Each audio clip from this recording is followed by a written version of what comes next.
Thank you all for being here today. What a great turnout we have here tonight. We greatly appreciate your attendance and participation to discuss a very timely issue, namely civil discourse. I also want to welcome those who are watching this event via the Ripon College live event YouTube channel. I'm Henrik Schatzinger, and I'm a co-director of the Center for Politics and the People. Today's event is sponsored by the CPP and the League of Women Voters of the Ripon area. My colleague Brian Smith and I would like to thank the League for working with us and organizing this event, and also thank you for those leaguers who come from nearby areas. It's really a great pleasure to work with the League on this event, and we hope to organize more events in the future. And of course, I want to say a really big thank you to our panelists here tonight. I think we have a wonderful, if you will, star-powered panel here tonight, and we look forward to a good discussion. Before I briefly introduce the moderator of this discussion, Professor Emeritus Marty Farrell, please allow me to recommend two recently published books. If you are interested in digging deeper into what causes the polarization that we see today in American politics and what the effects of that are, including not so civil discourse. So the first book, I think, has a fairly astute title. It's actually called Uncivil Agreement: How Politics Became Our Identity. And this book is written by Lily Mason from the University of Maryland. As it was just published. And she argues that we as citizens have gradually become more isolated from those who are socially unlike us. And this process of social sorting, which leads to what she calls social homogenization, has positive and negative effects for our political system.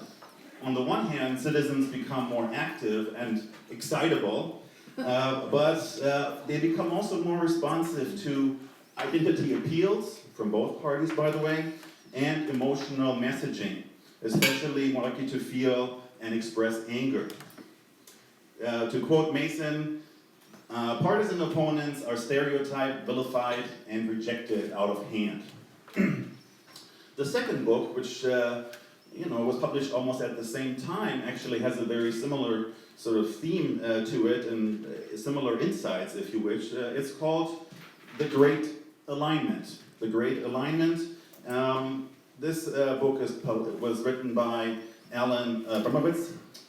He explores the issue of polarization in great depth, and he used lots of data to really demonstrate racial and ethnic, religious, ideological, and geographical alignment. So what he does is, as he tries to provide convincing evidence of the rise of what he calls negative partisanship.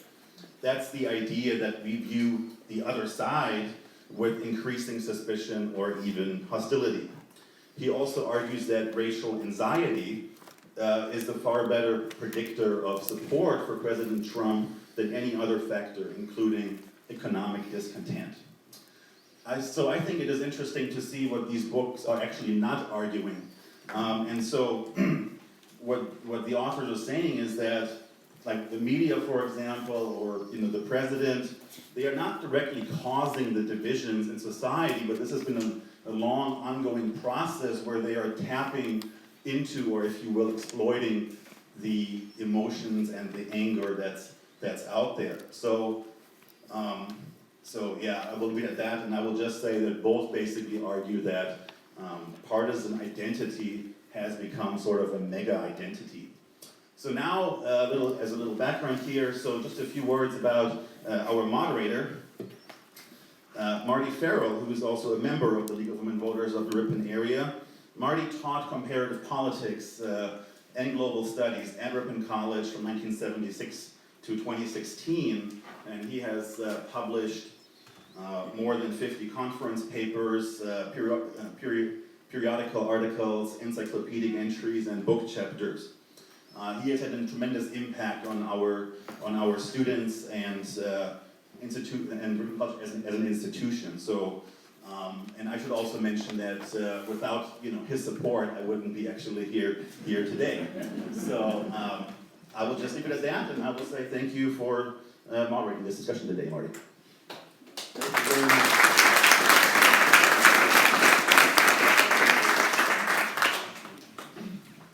Thanks to the League of Women Voters of the Ripon area and the Center for Politics and the People, we have assembled an exceptionally distinguished panel here this evening.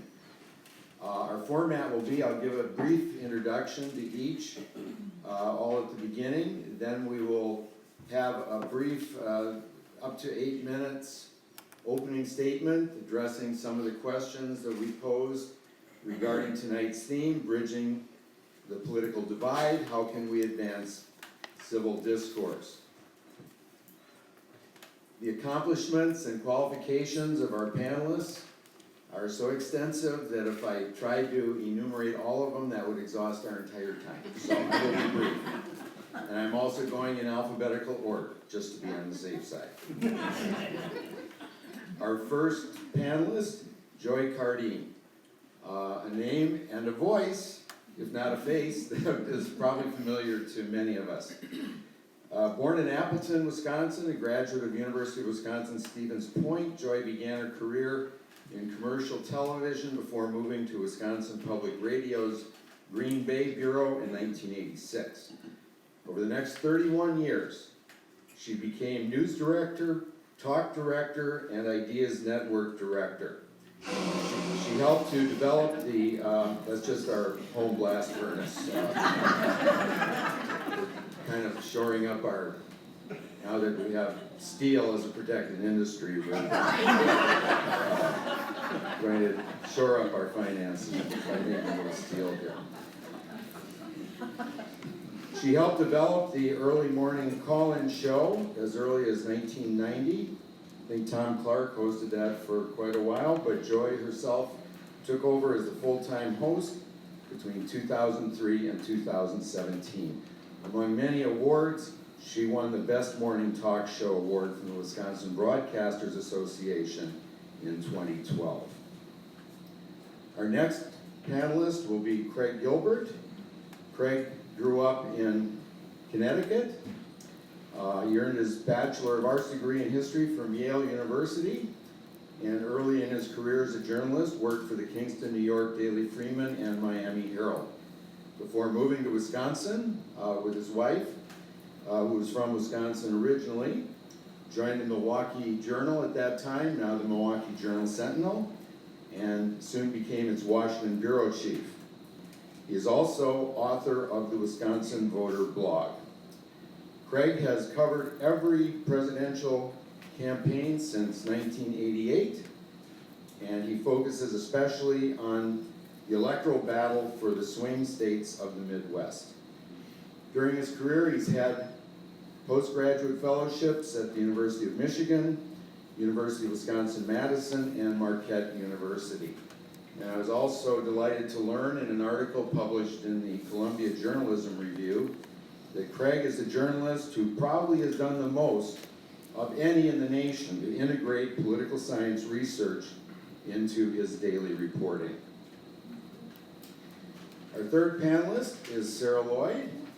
Sarah was born in Minnesota, but her family soon saw the light and moved to Cambria, Wisconsin. She currently has a dairy farm, and she operates with her husband near the Wisconsin Dells. She is also affiliated with the Wisconsin Farmers Union and the Wisconsin Food Hub. In terms of her education, her Bachelor's of Arts was at Brown University in Environmental Studies.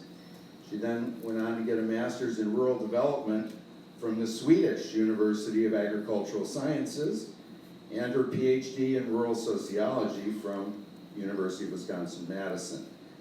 In 2013, she was appointed to the National Dairy Board to represent Wisconsin's dairy farmers on this national association.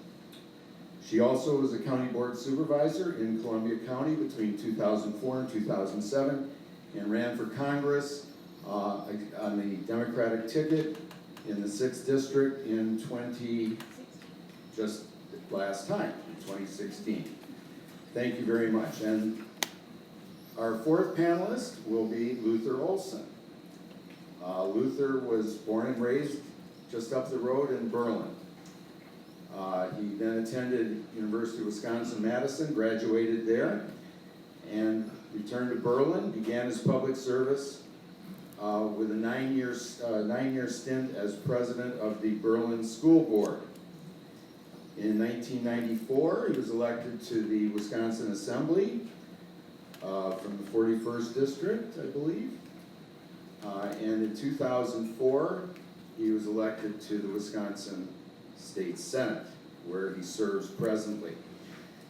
He is currently chair of the Education Committee in the Senate, and he has been recognized as a champion of public education in many ways, but in one way, he was named Legislator of the Year in 2004 by the School Administrators Alliance in the state of Wisconsin. He also serves as Vice Chair of the Joint Finance Committee of the Wisconsin Legislature, and just in the last week or so was named Outstanding Legislator of the Year by the Wisconsin Counties Association. So we will begin with the opening statements by our panelists. We'll then have a little time for interaction between and among the panelists, and perhaps I'll pose a question or two. But then at that point, we'll open up to the audience and look forward to hearing your comments and questions. So for the opening statements, let's begin with Joy Cardin. Thank you, and I better use the mic now. I used to be in radio. Thank you. Thank you for inviting me to be a part of this important discussion. Civility and political discourse is a very important topic and was an important topic to me while I worked at Wisconsin Public Radio. And it is now as a citizen and a member of the Dane County League of Women Voters. Sure. Yeah, I used to work in radio. All right, did everybody hear that? So you have to push this button.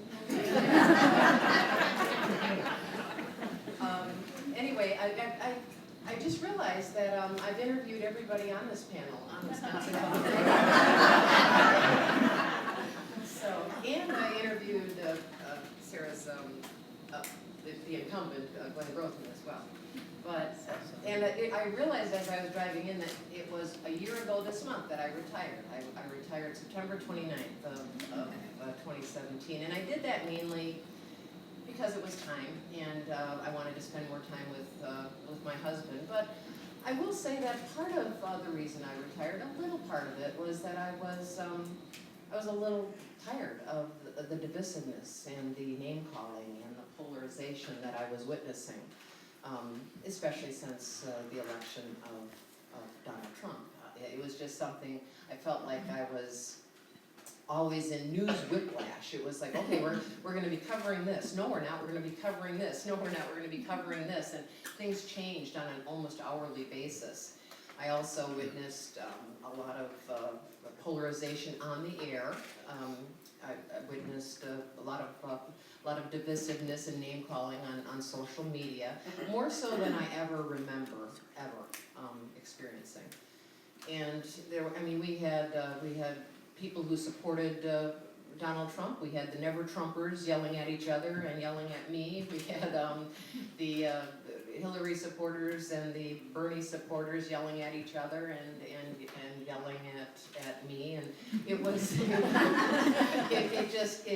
was everywhere. It was there was a lot of resentment that I would sense from all sides. You know, conservatives or Republicans saying, you know, you're always interviewing the Democrats or the liberals. You're just, you know, all liberal coverage. And I'd hear from the liberals or the Democrats, how come you're putting that Republican on the air to spew that, you know, whatever. And so, you know, I was getting it from the left and the right and from all different sides. And I just, it was tiresome. It was, I just, we had a rule at Wisconsin Public Radio that name calling was not allowed. And so if somebody, we would allow disagreement and very vociferous disagreement on issues, as long as the issues were being focused on and discussed, and not the personalities or the people name calling, just saying, your guest is an idiot. Click. That's not. You can't just calling someone, the orangutan orange one, or it just. Or whatever, and so it was name calling that I ended up having to turn off the phone or click the button to turn off the mics to stop that kind of name calling. We encouraged debate, though. We encouraged a lively discussion of issues, but we just didn't want there to be attacking the personalities or the people. We wanted it to be based on the issues. If you disagreed with something, why is it that you disagree with something, not just the person proposing it is a bad person. I'm not a scholar, I'm not a political scientist, I haven't studied the history of political discourse, but I certainly can speak to it from my experience at Wisconsin Public Radio and the 40-some years that I worked as a broadcast journalist. Certainly there have been times in our modern history where, and for that matter, since the founding of this country, that we've had political divisiveness and raw political discourse going on. I mean, the Vietnam War, the civil rights, people were being killed. I mean, the violence was happening over politics. But it was the modern, the election of President Trump where I started feeling it more and more and more. And I don't think we've ever had a president who said that the news media is the enemy of the people. And it was it wasn't just once or twice. It's just about every other day where you will hear that reporter's dishonest, the failing New York Times, the really bad people in this room asking me these questions. The press is the enemy of the people. They only give you fake news. They're fake news. Don't believe them. Don't believe them. Don't believe them. They're out to get me. They're not reporting anything good about this administration. They're out to get me. And I think that is intentionally instilling distrust in the public of the Fourth Estate, which is there since the founding of the free and independent press that is, in essence, a fourth branch of government to a certain extent, where we in the press are trying to check the other three branches of government and keeping the other three branches of government accountable. And for the most part, the mainstream media and the media is not the enemy of the people. And I just think that it's a shame, and it's more than that. I think it's harmful to our democracy that he is trying to take the press down. And because I think that the people who, if you don't believe the press, then you're not going to be hearing what the truth is. You're not going to be hearing what the facts are. You're going to miss out on that. So my opening statement was more just from my experience, what I've noticed with the political discourse over the past several years. I thought that I could talk more in the questioning, what can we do about it? Turn it over to you. Thank you. There we go. Can you hear me? Yeah. So I've been covering Wisconsin politics since the late 1980s, and so I've thought a lot about what's changed and what hasn't changed. I think often we forget when we wring our hands about aspects of our political culture today, we forget about what was awful about our political culture in the past. Obviously, our political culture was awful in many ways during the founding of the country. It was awful during the Civil War. It was awful in the 1960s. And I don't want to belittle what's happening today, but let's not forget that it's not entirely a new phenomenon. There are some things that have changed. I mean, going back to the late 1980s when I started covering Wisconsin politics. I mean, obviously a lot of things about our political culture have changed. The partisanship that Henry was referring to, negative partisanship, the kind of animus toward the other side. You see that in voting behavior, you see that in opinion polls all the time. Tommy Thompson used to get, if you took a poll, he was a Republican governor, but 30 or 40% of Democrats would say they liked him. Russ Feingold, Democratic senator, but 15 or 20% of Republicans would say they liked him and might vote for him. So you would have a significant fraction of Republicans crossing over in some elections and voting for the Democratic candidate and vice versa. That's one thing that's disappeared. When you look at the opinion polls today, I mean, Suffolk University did an opinion poll in Wisconsin, and Tammy Baldwin's winning Democrats 97-1 in her Senate race, and Scott Walker is winning Republicans 96-1. I mean, you just can't make up numbers like that. I mean, they don't get any more one-sided than that. And people see reality through a partisan filter. Before the on the eve of the 2016 election, when Barack Obama was still president, you would find, if you asked in an opinion poll, do you think the economy is getting better, or do you think the economy has improved over the past year? Democrats were like 6 or 7 times more likely than Republicans to say, yes, the economy has gotten better over the past year. Today, Republicans are 10 times more likely than Democrats to say the economy has gotten better. I mean, 90% of Republicans in Wisconsin say the economy has gotten better over the past year. 14% of Democrats say that. And so it's not just a gap, it's on a complete flip because of the party of the president. So this is a real thing. I remember going back to 1992, the Senate race of 1992. There was a Democratic primary for U.S. Senate. Bob Caston was the incumbent Republican senator. There was a Democratic primary, a 3-way Democratic primary. There was a congressman from Milwaukee named Jim Moody. There was a wealthy businessman named Joe Chakota who was trying to do what Herb Kohl had done in 1988 and spent a lot of money and win the primary. And then there was this guy nobody really knew named Russ Feingold, who was a state legislator from Madison or Middleton and had no money. And in the election polls a week or two before the election in the Democratic primary, Russ Feingold was at 14%. And what happened? Jim Moody and Joe Chakota launched nuclear attacks against each other on television. And it was dirty, it was mean, it was like, didn't file your tax returns, and this, that, and the other thing.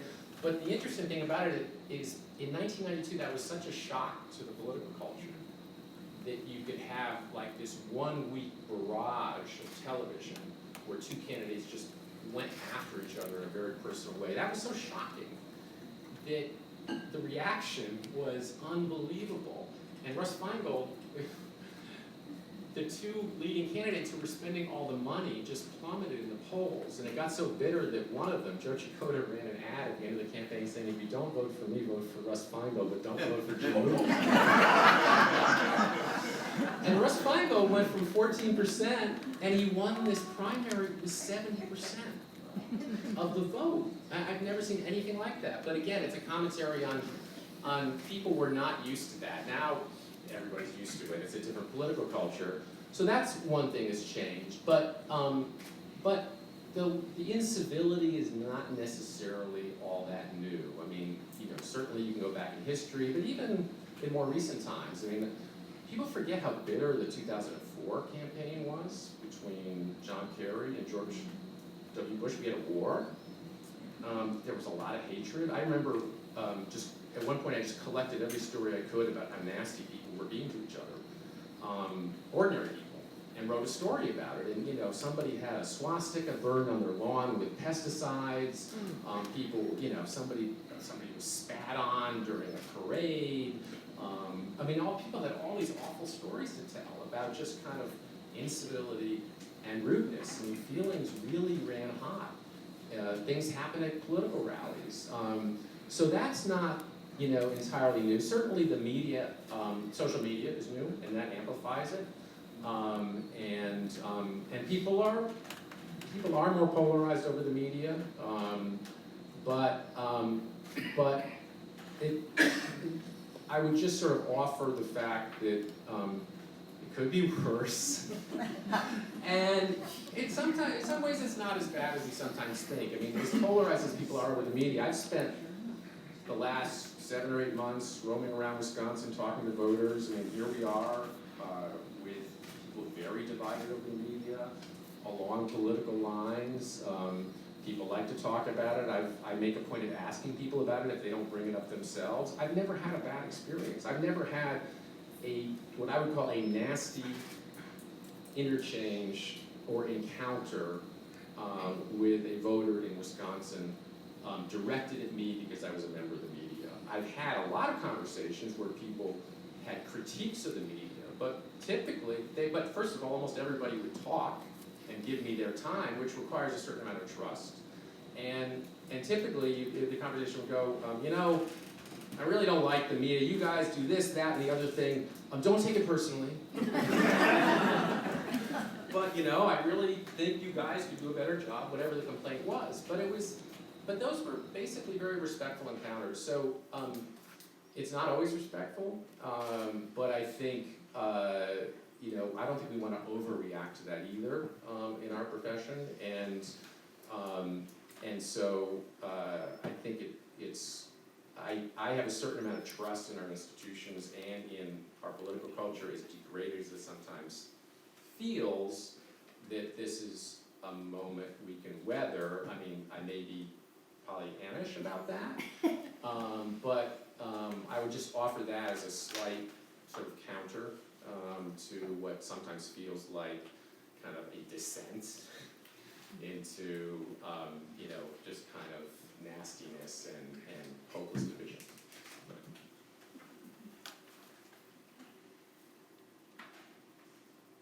So I am really excited to be here and talk about this issue. I was thinking this weekend, let's see, what's the most important thing to kind of think about?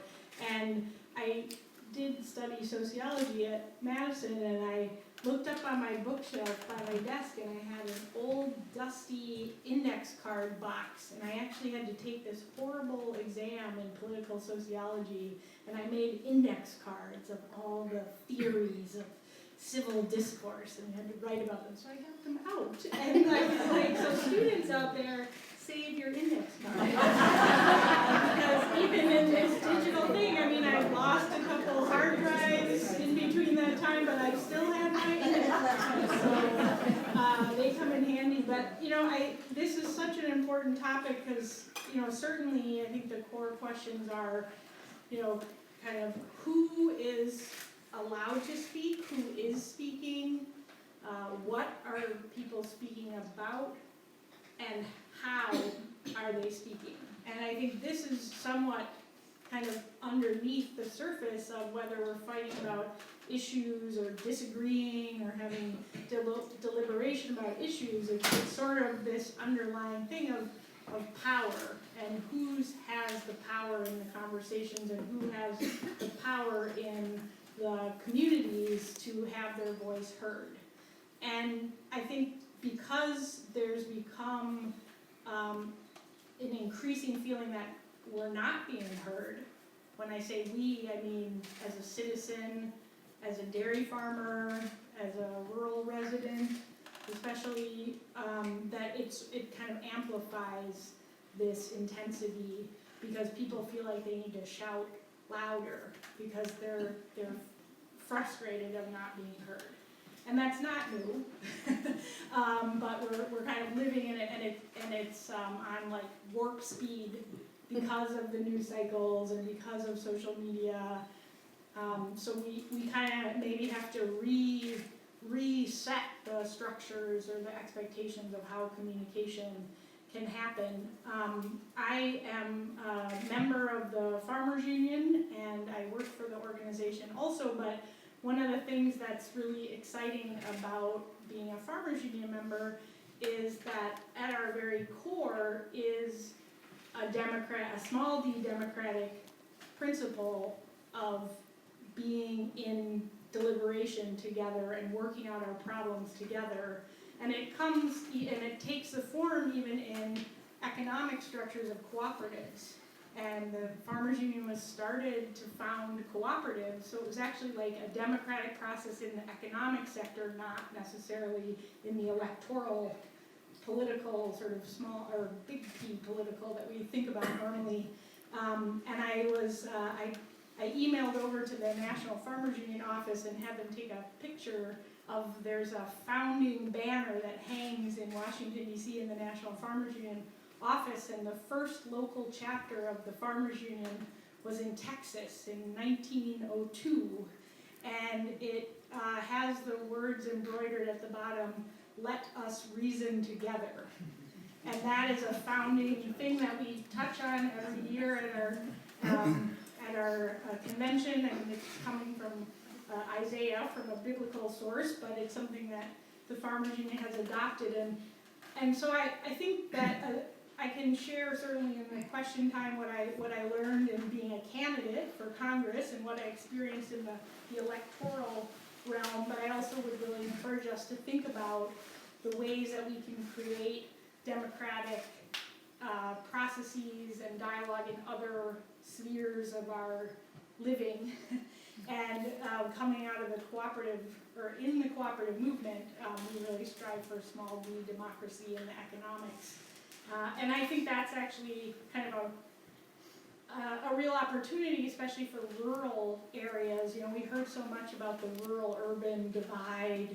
I mean, as soon as the 2016 election was done, my phone was ringing off the hook from East Coast. You're not East Coast, that's right, you just go out there. So, you know, I had all these newspaper and magazine and blog people, well, what was going on in the rural areas? You know, they all wanted to know. And there was a really fascinating Politico article, and I can't remember the reporter, but I can send it to you if you want, where he was in Pepin County. It was a long piece, and he interviewed this woman who had sheep, and she bought her hay from her neighbor. And the neighbor was a Trump supporter, and she was a strong Democrat. And the day after the election, she was like, oh my gosh, he's coming up the driveway. What? I don't even know what to do with my face. Like, what am I going to do? And the reporter said, well, why don't you just buy your hay from somebody else? She's like, no. He has the most amazing hay. It is grassy, it has a little bit of clover, it's perfect. And I think in some ways, back to sort of like what's the promise of interaction in other places, like economic transactions, like rural people still interact in some transactional economic ways. That means we have to maybe be nice to each other because we want to buy that hay. And we might want to share that chopper box when it's making hay time or corn silage time. I think we should really think about the ways that we structure those interactions and find the ways that we can rebuild the sort of norms of reciprocity and the trust that we do need to have civil discourse. And we should also kind of disabuse the coastal journalists of this idea of this urban-rural divide, because in fact, we're very connected, urban and rural. There's these trade routes of food and fiber and information technology coming from urban areas out to the rural, hopefully more of that. But you know, I do think that I'm sort of optimistic because we are in this kind of void, vacuum, icky space, but maybe this is our time to like find some new ways to relate to each other. So.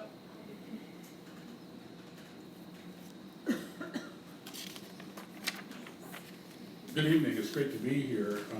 I didn't have very far to go, just a couple blocks on the street, so I sort of lucked out, guys.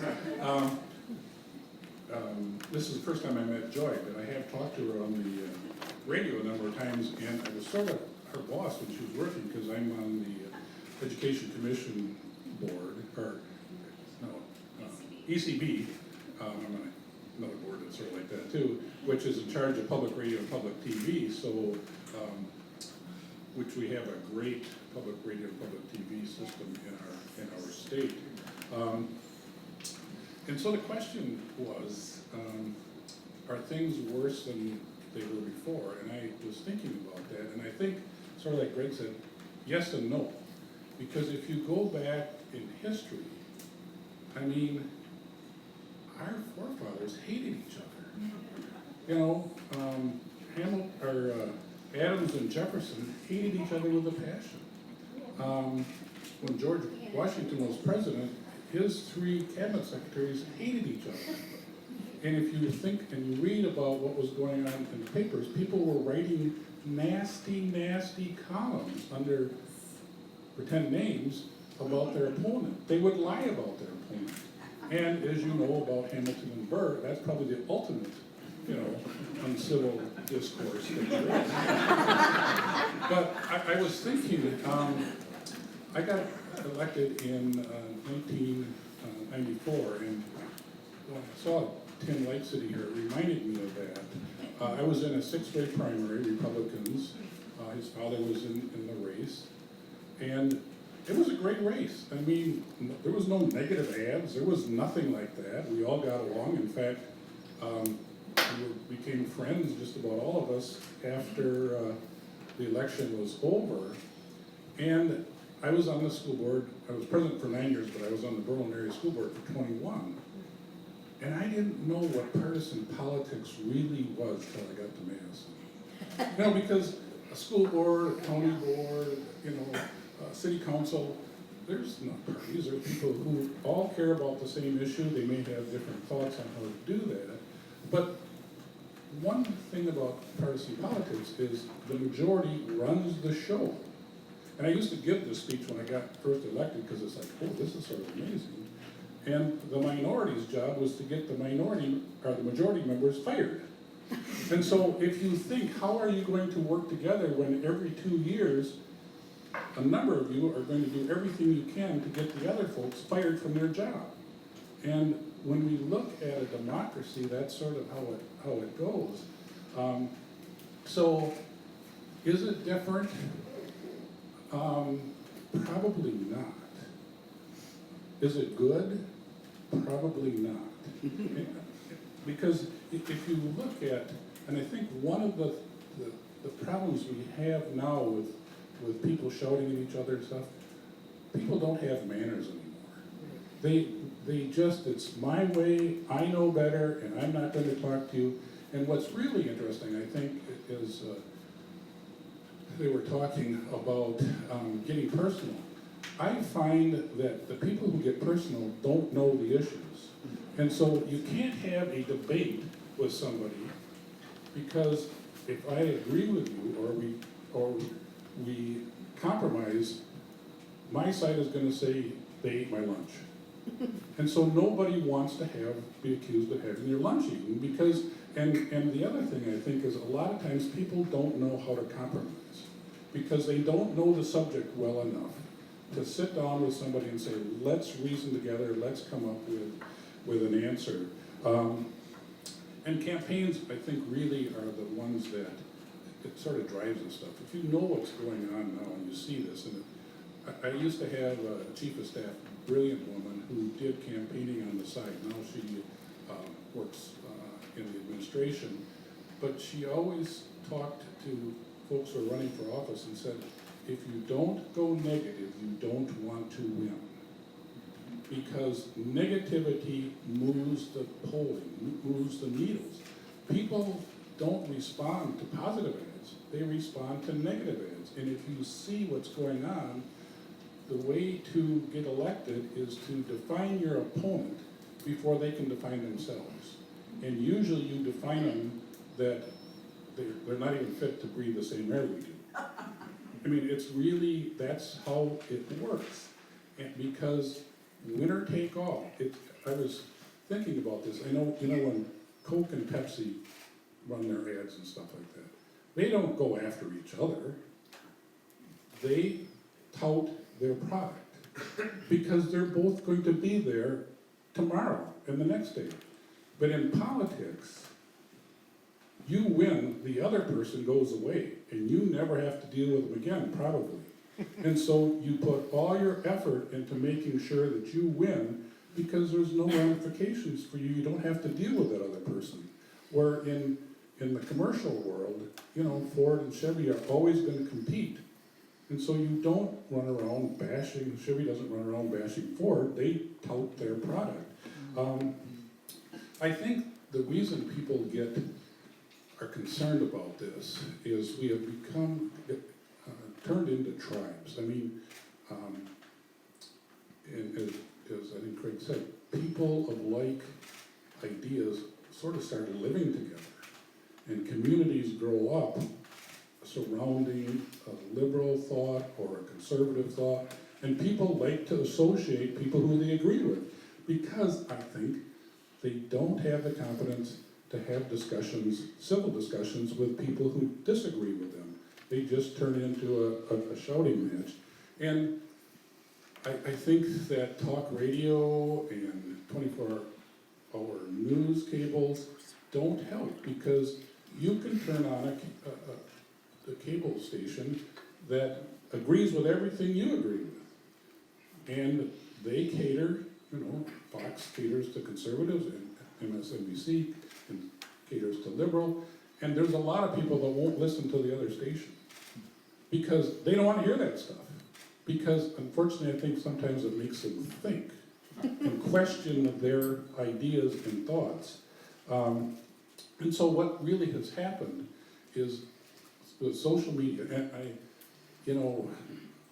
look at Facebook probably more than I should. And it's sort of interesting because, you know, somebody will write, there'll be an article or something, and then I sort of look at the comments, and I'll go down and read them, and some of them are just terrible. And I should admit this, but I look at the picture of who said it. And I look at, honestly, good-looking young women. And I'm thinking, what kind of person are you? I want to look at your page to see what you're like. And I'm thinking, how did those words come out of, not your mouth, but your computer, when you have this nice family, whatever, but then you talk like this? And it's like, how does that work? How can people, and maybe it's because there's no repercussions for that kind of talk, but you just see it. They're just nasty, nasty things. And so what I think has happened is with social media, people now have a blowhorn or a large megaphone for their thoughts, and they can hide behind them, and it doesn't help. I'll just give you one example, and then I'll stop. But anybody remember the Common Core? I do, because I almost got kicked out of the Republican Party because I supported it. But I remember talking to a number of people who would just give me all kinds of grief for the Common Core, which was it was standards for K-12 education. And I said, so tell me what standards you don't like, and then I will work on those, because I chaired the education committee, could do that. None of them had ever read it. They had no idea what it was. But they didn't like it because somebody told them they shouldn't like it. And isn't that sad? Because they didn't know really what the subject was, but by God, they were fired up because this was terrible, and it was going to be the ruination of our children, and the standards were no good, but they had no idea what they were. And so how can you have a civil dialogue when people honestly don't know what they're talking about? And I'm not saying everybody didn't, but in that case, I never ran into anybody who read them. And I ran into a lot of people that were very concerned about the Common Core, but they didn't know what it was. And so I think that happens a lot in politics nowadays, is we listen to people and we like what they say, but we don't do the research to find out, are they really right or wrong? So going back to the question, is it worse than it was? Probably not. but it's not good. And the question, and one of the things I was in, I'll finish with this stuff. I was in China a couple of years ago with a group of legislators and stuff. We wrote a white paper on international education and how other countries were doing so well on the PISA exam. And I was thinking about China on the way back because you got a lot of time to think on the airplane because it's, 13, 14 hours. And I was thinking about China. It's 5,000 years old. And every 500 years, like clockwork, it changes its form of government. It just overthrows, Marty's all right, it's just plus or minus. And I was thinking about our democracy. We're like about 240. Will we last 500 years the way we are treating each other and our democracy and our country? I hope so. But I am not sure because we have become so partisan, winner take all, that we will, to win, we will throw over what is really good. So that's enough. Thank you. Thank you very much, and let's have a round of applause for our panelists.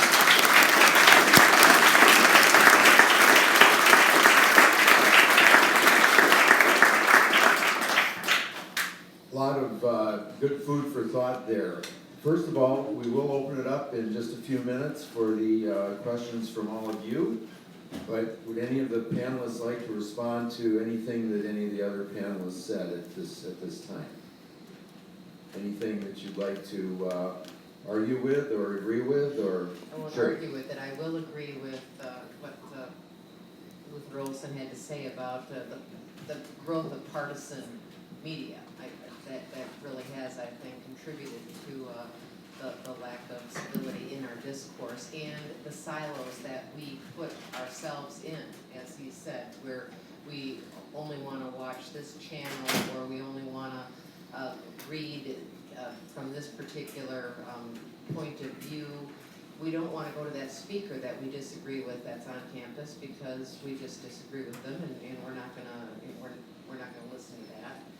And so I think that one of the answers to improving our civility is for us to seek out those other points of view and to open our minds to sift and winnow in our search for the truth.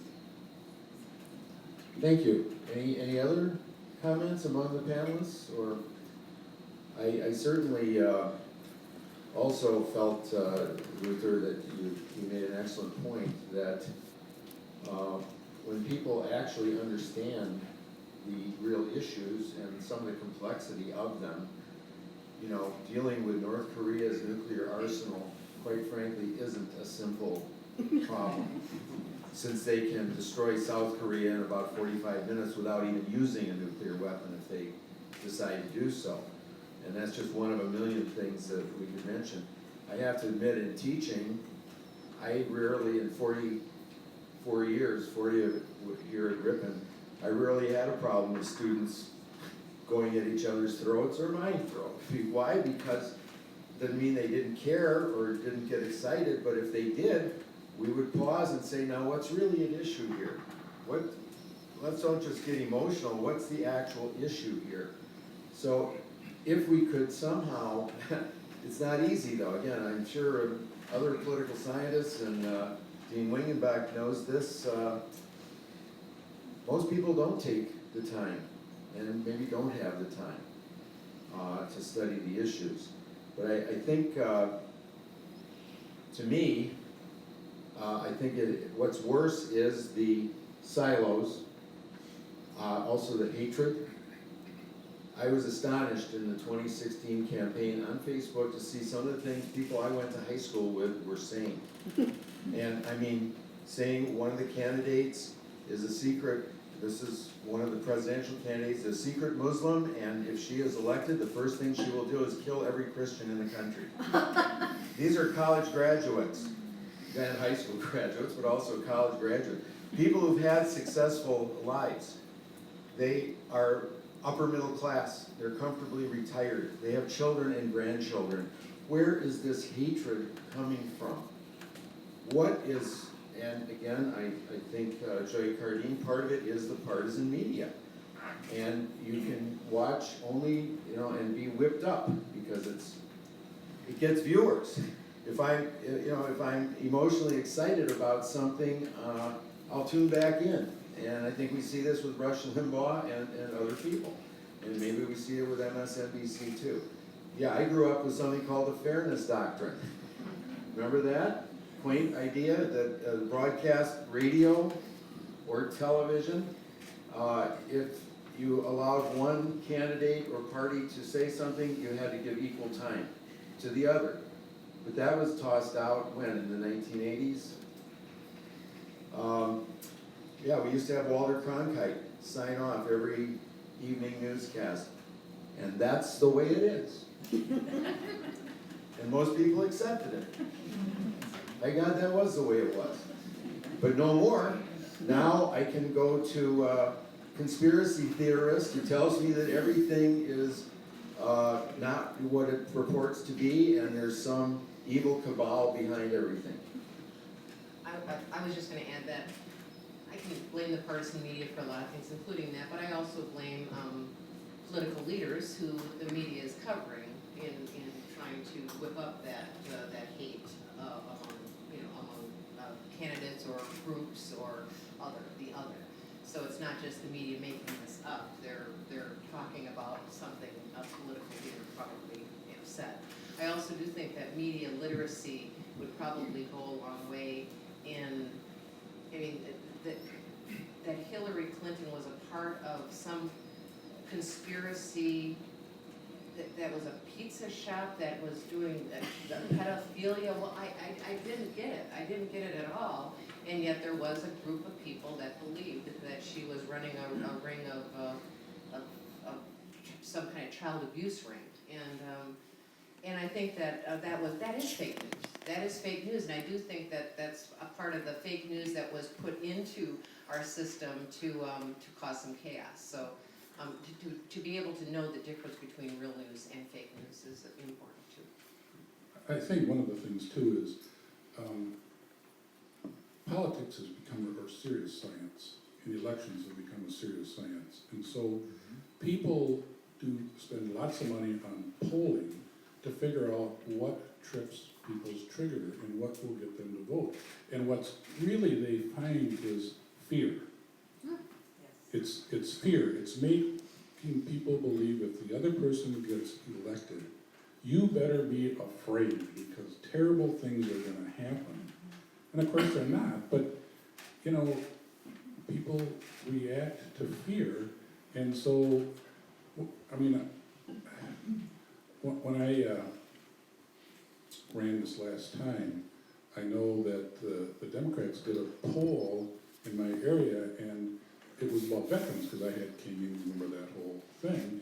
And so they did some polling to say, if we tar him and feather him with the problems at King, is that going to tarnish him? And so, and people said, well, we care. They didn't say that question. They just said, do you care about veterans? Do you care about how they're taken care of? And of course, everybody said yes. And so that was the gist of the whole campaign, was to put fear in people's mind. If I continue to get elected, veterans at King would die. Well, they're going to die anyway of old age, but yeah, we all are, hopefully. But that's sort of how this has gone, and I've noticed over time, people are using more research. I was talking to somebody the other day, they used to send out mass mailings to everybody. Well, that was a lot of wasted money. So what they did is they were able to identify people. So let's say that they looked at the Sports or Field and Stream magazine. Well, if you get that, you're probably a hunter. So then we're going to nail down that group to talk about hunting issues. And we're going to say, if the other side gets elected, they'll probably take your guns or make you license your guns. But they only zeroed in on that group. And so what is happening is people are getting individual messages that the rest of the public doesn't get, and it's zeroed in to make them nervous and support the folks who are sending that information out and scaring the bejeebers out of folks if the other side wins. And I agree with the things that have been said. I mean, one of the solutions is to get money out of politics. So I really think if people have all this money to spend and they can figure out these things, I like this idea of like a shortened electoral cycle. Yes. Isn't it in Canada where they're like 90 days, that's all you get. Like you start here and then you have equal time and you have maybe there's a certain amount of airtime that each person gets that's equal for each side. I do sometimes wonder about, would we be better off in a parliamentary system? Only in my experience, I lived in Sweden and Finland for several years and experienced several electoral cycles, and people voted for a platform for a party. And especially lower down in the races or in the ticket, you didn't know who the person was. The party got the seat and then they appointed someone to be the county board supervisor for the moderate party or the, Christian Democrats or the center party. And we have this cult of personality politics that I think is further fueled by this just insane amount of money, which the floodgates open with Citizens United and allow just all of this gray money and dark money in. And I feel like that is a real underlying issue about all this stuff that we talked about. I think money is a real issue. On the other hand, and we've been complaining about social media a lot, but when you think about it, social media is also a tool for organizing. And we think of organizing, grassroots mobilizing as being like the healthy side of politics. And we've seen, in recent election cycles, examples, look, Bernie Sanders, examples of candidates that didn't have a lot of money but were able to generate passion and use, Howard Dean was sort of a pioneer of this in terms of internet fundraising and mobilizing people without having big pocket donors. And so there are kind of trade-offs in our system, and there are, while in some ways the money has been kind of unleashed, partly because of deregulating campaign finance, but in other ways the role of money has been kind of offset to some degree by the ability of people to organize in other ways. And the other thing, one of the ironies of all the division is that there's some people that think that kind of goes hand in hand with how mobilized and engaged people are in politics. In political science a few decades ago, the big worry, there was a lot of literature, was people aren't voting. And people are isolated, they're not participating, they're not engaged in social life, and turnout rates were kind of declining. This was happening in the 90s, in the 80s, and people were wringing their hands and wondering, why is this happening? Is this terrible? And then they started going back up again.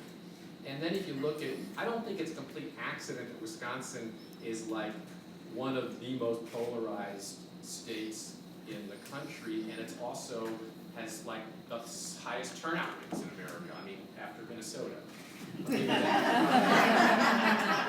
And I spent a lot of time studying southeast Wisconsin, where my newspaper is, and it's different. Southwest Wisconsin and other parts of Wisconsin where we're talking about people living together, red and blue. These are purple communities, Democrats and Republicans and independents living side by side in some parts of Wisconsin, including many rural parts of Wisconsin. You go to southeast Wisconsin, and what you have is this, big block of blue surrounded by this big block of red, and the blue parts keep getting bluer, and the red parts keep getting redder, and the percentage of people in the state's most populous area that live in politically mixed communities is tiny. You may have a random neighbor in Shorewood that is a Republican, but it's pretty unlikely, and it's a lot more unlikely than it used to be, and you may have a random neighbor in Germantown in Washington County that is Democratic, but it's less and less likely. And so you have that, and that also, I think, fueled this kind of the political rivalries and tensions, and also the degree to which people were mobilized, maybe not always in a good way, but there are communities in metropolitan Milwaukee where almost everybody votes in a presidential election. I mean, I think like Brookfield, one of the suburbs, in one of these recent elections, 90% of the voting age citizens voted, which is crazy. But part of that is people being engaged and inflamed also about politics. All right, thank you very much. I think at this time I'd like to open it up to questions from the audience here. Anybody? Okay, sir, in the back. Hi, my name's Harley Mitchell. I was class of 2018 and managed to happen upon this thing. Figured I ought to show my face since I was a big free speech person back when I was still in Redmond. There is an observation that I noticed, food for thought, really not directed at anyone, but I don't necessarily think it's fair to say Trump was the cause of this, as opposed to Trump was simply the straw that broke the camel's back. From what I've seen, the same discontent was there in the 2012 election. However, you just didn't have a candidate who could draw out of anyone like Trump did. In my estimations, had Trump won in 2012, we almost certainly would have seen the same sort of election cycle we would have seen today. This does lead me to a similarly connected point, and that's I'm terrible with names. Man in the Blue. Craig. Man. Joy Cardin. I do want to take you to task with your is the press the enemy of the people. Now, before I proceed, I do want to say I'm not aiming anything at you directly. This is unfortunate. This is a characterization across the media in general. You just happen to be a subset of it. I don't know your actions. None of this is a statement on you personally. However, I do know for a fact Trump is by far not the first person to go so far as to call the president of the people. I have an autobiography of John Stossel, who worked in media. I forget. He was employed at 60 Minutes. Who pretty much said as much. Okay, we're kind of short on time, so I'm going to have to ask you to please get to your question or your final comment. The question I want to get at is for a press that supposedly isn't the enemy of the people. There are too many cases where you have people speaking out independently, but you also have cases where independent media sources. I'm big on YouTube, who try and push their content. Yet you have the Wall Street Journal being one of the people who first try to target ad revenue to those sources, and who by far has been the most hostile towards this new media, which is supposedly independent. If the press supposedly isn't the enemy of the people, I don't think their actions match with someone who either doesn't take the conspiracy theorists seriously or doesn't consider them a threat. What is your response? All right, I've been asked to repeat the question. I believe he's indicating that maybe he thinks the press is the enemy of the people. Certainly not every individual newscaster. Right, not everyone, but in general, okay? And I didn't mean to say that all of this is because of President Trump. I didn't. We've had this kind of incivility going on for a long, long time. I was trying to make the point that in my lifetime, in my experience, he is the first president that I remember saying multiple times that the press is the enemy of the people. Whether John Stossel said First president, I'll grant you. and I said that he said it multiple times and talks about how dishonest and horrible members of the media are. From my experience as a member of the media, the news media, that was to me that was wrong and a threat to our society by trying to sow discontent and have people not trust most of the mainstream media. I'm not saying every single media outlet is trustworthy. There are media outlets that also spread fake news, and that's why I also think we need to know the difference between real and fake news. Thank you. Any other questions? Yes, here. How would you suggest going about having a civil conversation with someone, especially someone across the aisle who has different beliefs and opinions from you, but this person only really wants to use like name calling and yelling and shouting, doesn't really want to go about this civilly? What would you do in that sort of situation? So the question is, you want to have a civil dialogue with someone, but they are just interested in the name calling and ad hominem attacks and that sort of thing. Any advice? I mean, maybe at a certain point you just can't, but I have found that people I'll get people venting about things I wrote in an email or a phone call or whatever, and then if you just have a respectful conversation with them, often they back off and engage. Not everybody's like that, so all you can do is try, but I think you have to be I think part of what we have to do is kind of lower the temperature, and that starts with, being respectful and not making too many assumptions about the person you're talking to or interacting with, and I think that's all you can really do. You may not believe this, but not every call to my office is to say, Luther, you're doing a great job. I know it's hard to believe, but once in a while, we get somebody who calls who is really upset. And usually, the first person to take that call is my staff, and they take the wrath. And they say, Luther, you better call this person back, but it's gonna be ugly. And so as soon as I can, I call them back, and I would say 9 times out of 10, but I think almost 100%, we have a great conversation. Because we listened, we talked, they were thrilled I called them back, and they calmed down. And I didn't call them back immediately. I let it simmer for a while, and then they just calmed down. But if somebody just wants to call names and not have a serious discussion, why do you want to waste your time? I mean, you're not going to convince them of anything. And so what's the fun of that? If people are interested in having an honest dialogue, go for it, spend your energy. But if people are going to treat you with disrespect, I don't know why you want to waste your energy engaging them, because you're not going to convince them. They're not going to convince you. And so what's the point? Sometimes it's fun to have a conversation, and I do this.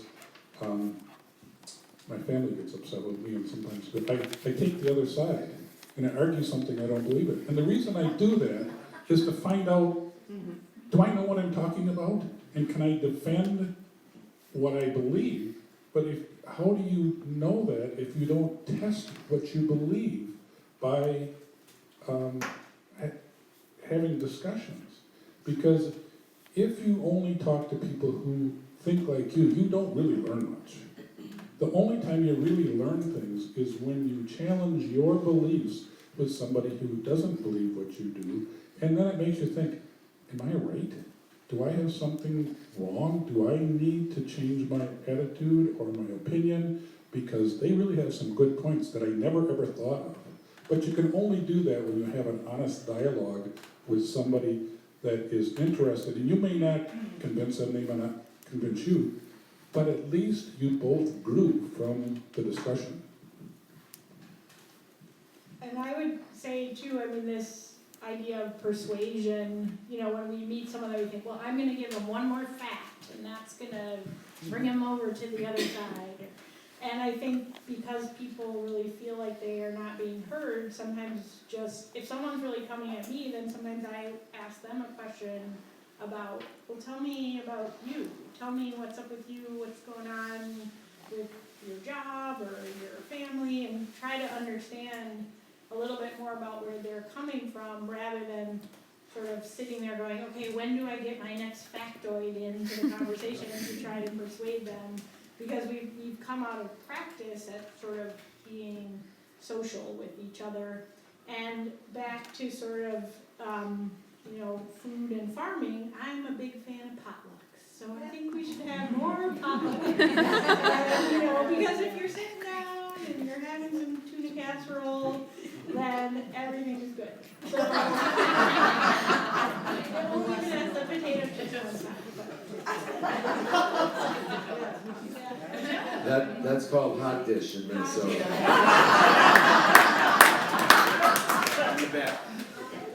Joe, you guys said that we need to get money out of politics in the campaigning, and yay.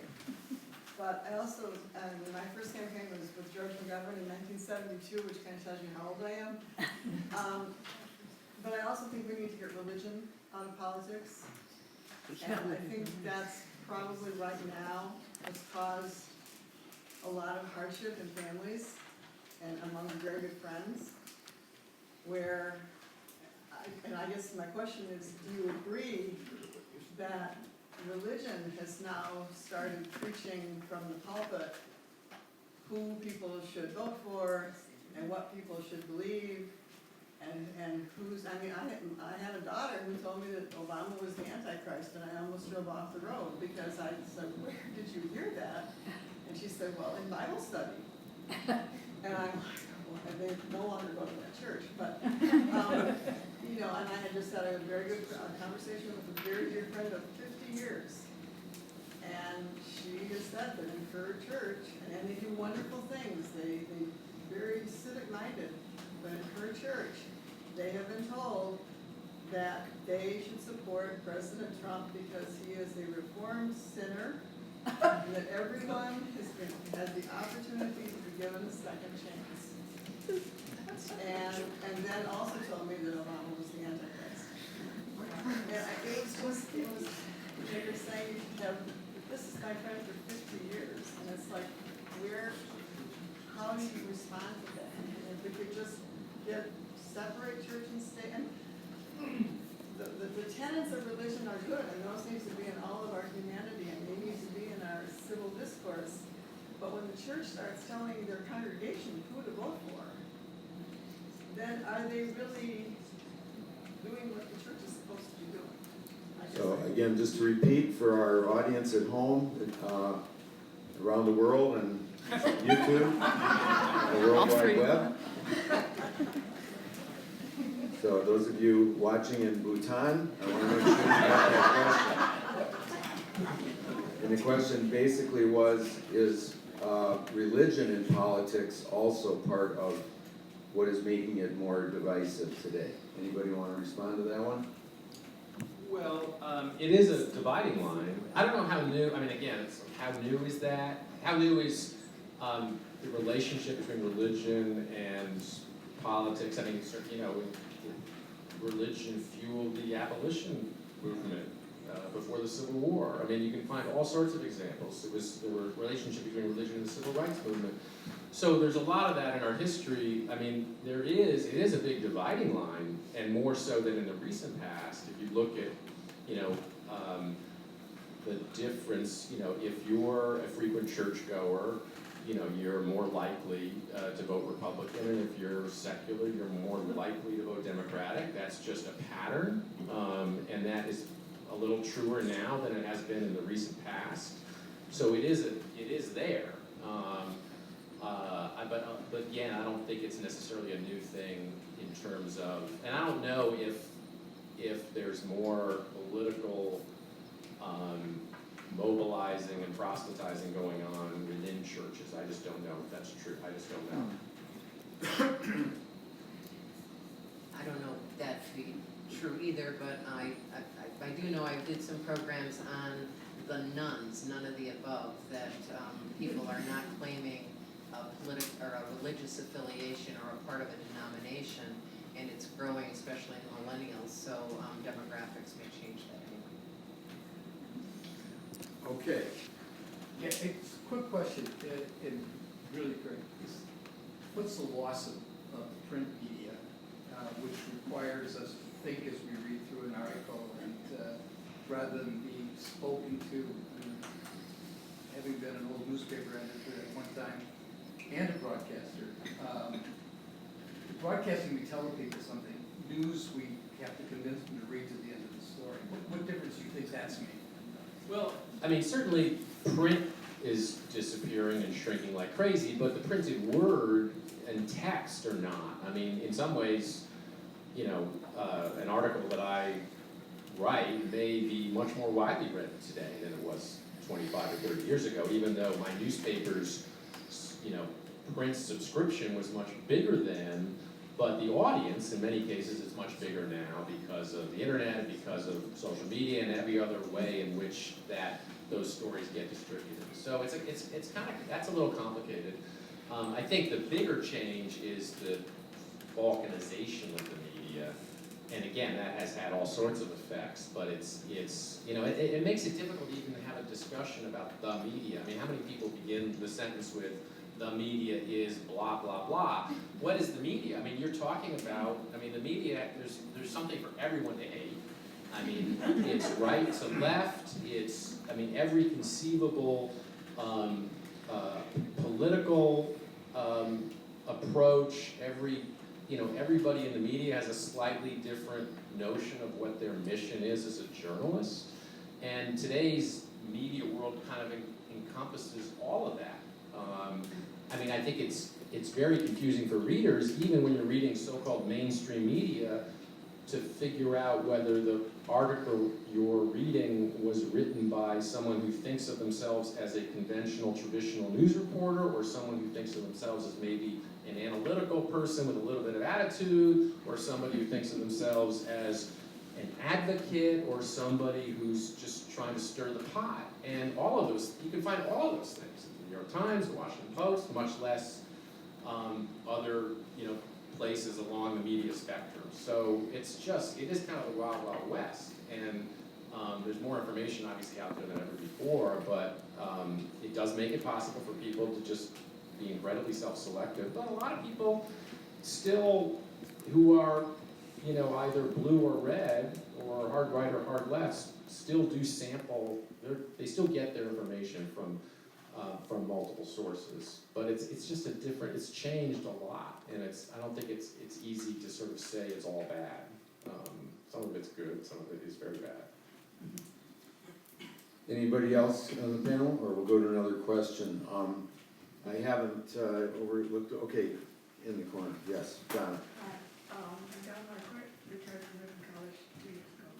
And I'm now spending a lot of time on the internet and listening to this, I suppose you could say different points of view, but I just want to make the comment about you all. It sounded as if you felt that when money from out of the state and even out of the country comes in to our elections and buys all of this media time, it's just, I agree, after a while it's just sort of like, man, you're just really going at each other like crazy. This guy does this and that guy. So I think Citizens United, I believe, is the thing that is disruptive, and learning that corporations are supposed to be people and have more clout than the average person coming together. And I remember a time at Wisconsin when the food co-op, when we consented to no longer consent. That was an interesting decision. That was a few years ago. But I agree. I think there's way too much money, way too much outside money who would benefit from making things different. All right, again, I think, sorry. And keeping the public very ill-informed.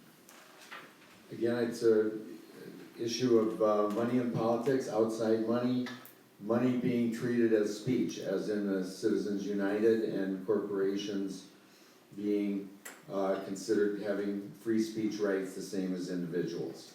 Anybody want to comment? Well, the thing that I notice about the money in the electoral cycles that, I agree with you that Howard Dean, Obama, Bernie Sanders, and then I think Trump and other Republicans too figure out how to raise a lot of money now with very small individual donors. So and things cost money. Like when I ran for Congress, I got pushback from people who said, "Oh, you're taking contributions." I'm like, well, yeah, because I need 200,000 people to vote for me, and if I even do a mailer of 60,000 targeted voters, that's about $57,000. So things cost money. So you need money, but I do think that as we've amped up this. The business of election or business of campaigns, that the people that are working for campaigns have to show results, and they need lots of money to get into the media space, and they need to show the results, and the results happen when they go negative. And so I don't know if are you guys in the Green Bay media market here? Yes. So remember the Tom Nelson Gallagher race? I mean, there was insane amounts, millions and millions and millions of dollars put into that media market, and just the most negative things you could ever see, and they were coming in from, third-party independent sources, they were coming in from the campaigns directly, which I think is this, the non-campaign stuff, which is this like gray money where they don't really have to tell you what it is. That's what I think is most disruptive. But then perhaps talking out of both sides of my mouth, I got the same amounts of votes as Tom Nelson in the 6th congressional district. He had millions and millions of dollars spent on his behalf. Well, he also had millions and millions of dollars spent telling everyone what a terrible person he was. But in the end, it was the same result, which is kind of crazy too, to think about what it does. When I got recalled, we raised about $250,000. My opponent raised maybe $270,000. But that race totally cost $7.4 million. So do you think I really ran my race with $250,000 when there was that much spent? And what was really interesting is the only positive ads about me are ones that we bought. And so 250,000 versus all the other, because that was always, that money from the people that were supporting me were bashing Fred, and the people that were third-party money that was supporting Fred were bashing me. So most of the money was negative campaign money, and there was very, very little that was positive. So when you talk about money and third-party money, candidates really aren't so thrilled with that, because I have a message to give to why people should vote for me, but the big money is why I'm such a skunk. And that doesn't really help democracy. That's a great point. And the studies show that an outside group, quote unquote, is much more likely to run a negative ad than the candidates themselves, because the candidate is accountable. I mean, you're going to think twice about that, whereas an outside group, they don't have the same skin in the game. But it also gets at kind of why it's difficult to kind of regulate money in politics, because it gets incredibly complicated. It's full of unintended consequences. You can. I mean, one of the arguments that's been made against some of the campaign finance restrictions on candidates, which is so-called hard money, is that you're sort of putting the candidates and the parties under limits, but you're not limiting the outside groups and also the individual billionaires that are totally unregulated. And so some people might argue, well, if you can't regulate the billionaires, and apparently we can't regulate the billionaires, then you shouldn't regulate the candidates and at least give them a fighting chance to exercise more control over their campaigns. It gets really difficult, and in the legal system we have and the way it's been interpreted, it gets even more difficult. So the second issue which you alluded to is transparency, which I think there may be a more realistic possibility of doing something on transparency, because I think, certainly if you can't, you want to know who's spending the money at a minimum. And so I think even with the current Supreme Court, I think the door is open a little bit to on the transparency issue in a way that isn't on campaign restrictions. All right, we were scheduled to end at 7:45. We're going to go over, but I think we have time for only about 2 more questions. Professor Jeffries? One question I had about the nature of civil discourse, and that has to do with the facts that are used in discourse. And it certainly seems as if in a lot of the analysis of particularly the 2 parties, there's an asymmetry in use of facts. I mean, when you have significant portions of the Republican Party denying, sort of climate science and sort of statistics, sort of like what the deficit is or how much their tax plans are going to cost or not cost. That makes it seems to me, that makes it difficult to have good conversations that are civil, that are grounded in accountable data. I mean, because if you're dealing with someone who won't acknowledge the facts, that makes it hard. And so I'm curious if any of you have responses, and admittedly, I know the Democrats have their issues with facts occasionally too. I mean, but at least most of the data I've seen says it's an asymmetrical problem. And part of the way in which we talk about the discourse is the media sort of does this both and that skews certain ways in which we characterize discourse and the debates that become problematic. And so I'm curious, what role do you see fact accountability playing into having good civil and thoughtful political discourse? So the question is the discussion asymmetrical if one side refuses to acknowledge facts? Response? Well, we acknowledge facts, they're just our facts. I mean, if you think about it, every side has its facts. They just use the facts that promote their ideas and ignore the other facts. In fact, it's really interesting to listen to folks because a lot of politicians have facts. It's just, are they the right facts? Are they taken out of context? The whole 9 yards. And both sides do it. They use facts to convince themselves and anybody else that listen that they're right. So it's not like we don't care about facts. We love facts, just our facts. You have seen, I think, not everybody likes it, but you have seen this movement in some quarters of the media to do more fact checking. And it's an imperfect exercise because, as Luther just alluded to, the art of doing a misleading campaign ad is not to just say outright false things, it's to get people to draw a false conclusion or inference from a selective set of facts. And so how do you, quote, police that? Or how do you, it's not even easy to fact check it because the defense is, well, I didn't say anything wrong, everything I said was literally true, but it creates a misleading impression. And that is kind of that is the bread and butter of political advertising. And then there's a certain point at which, like we fact check and we have to make a judgment about, well, was that like 100% wrong or just 50% wrong? And some of that is subjective too. So it's not easy, but I think not everybody likes it, but I think it's a good thing that there's more of that than there used to be. I don't know what the impact is because again, some people will treat that with skepticism as well.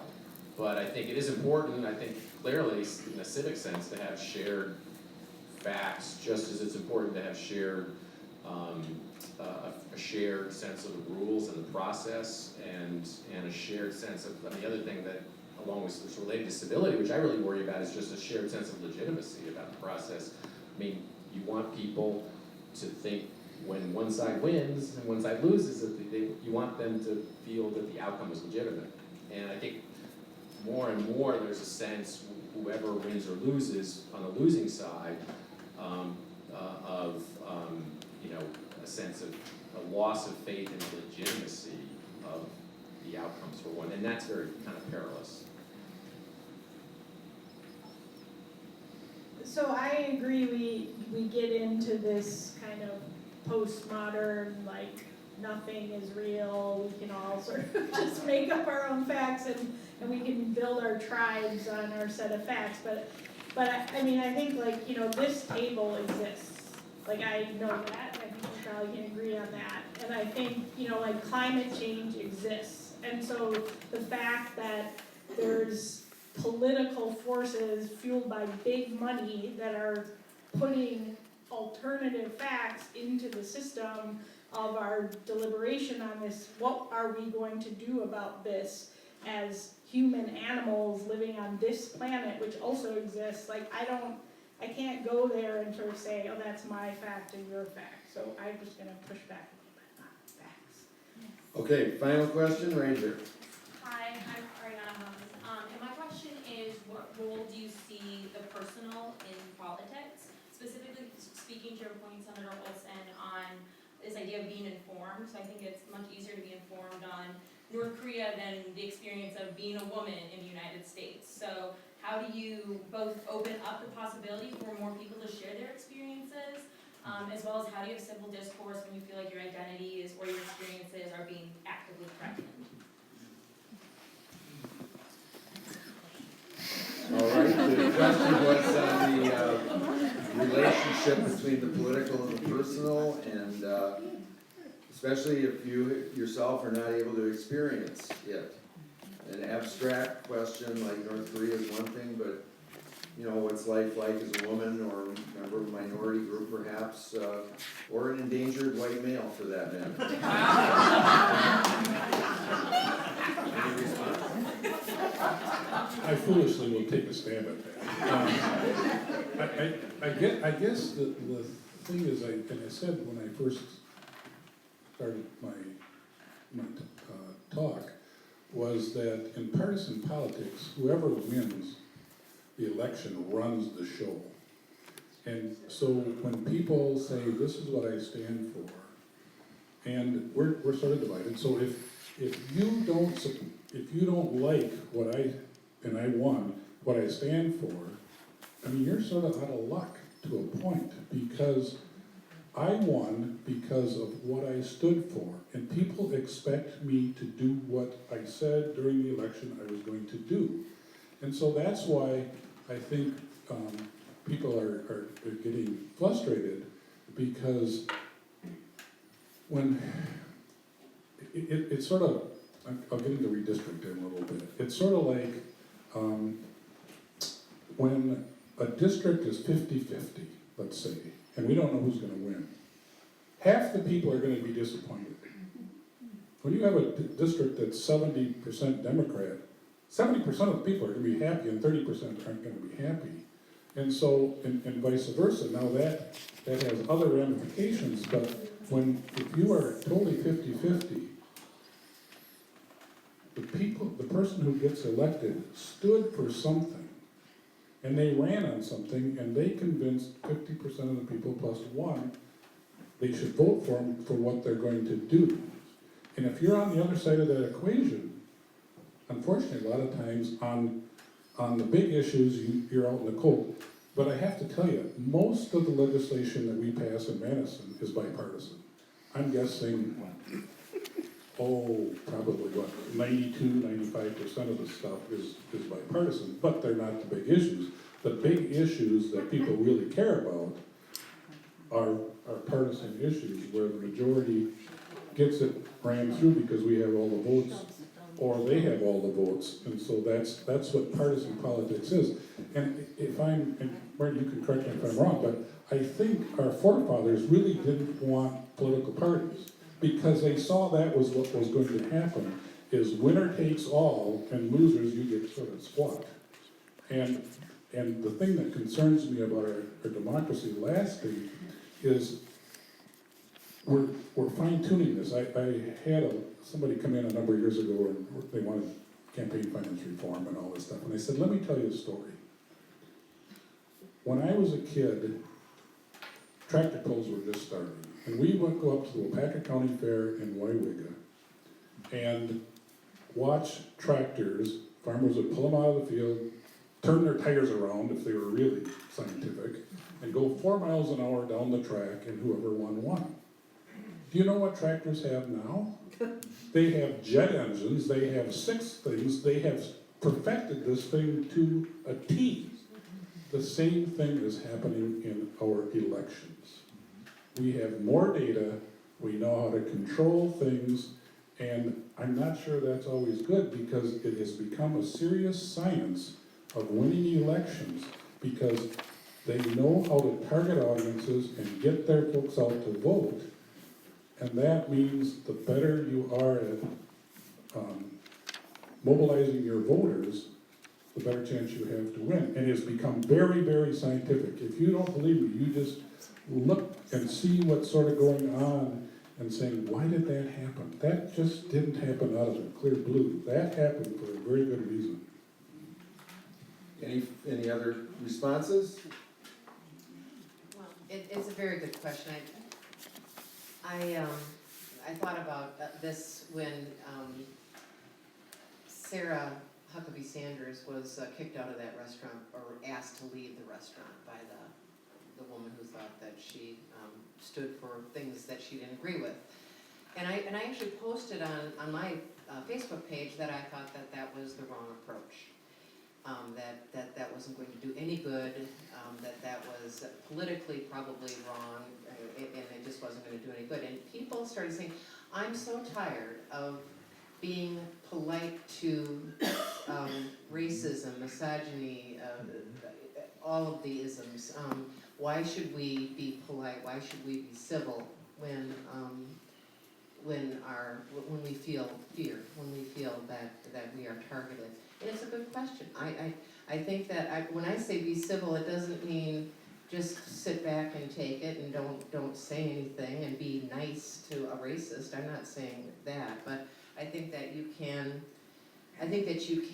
protest. I think you can make your voice be heard. I think you can still stand up for your rights without necessarily having it turn into a name-calling, screaming match. All right, thank you. I just want to conclude by saying that I think we've heard a lot of great ideas tonight, a lot of great insightful analysis. I think we've seen that lack of civility in American political discourse isn't new, and it has happened before and we have survived, but I think we heard some genuine concerns about the near and midterm future, that there may be some things going on now that are threatening to our democratic republic of 240 years.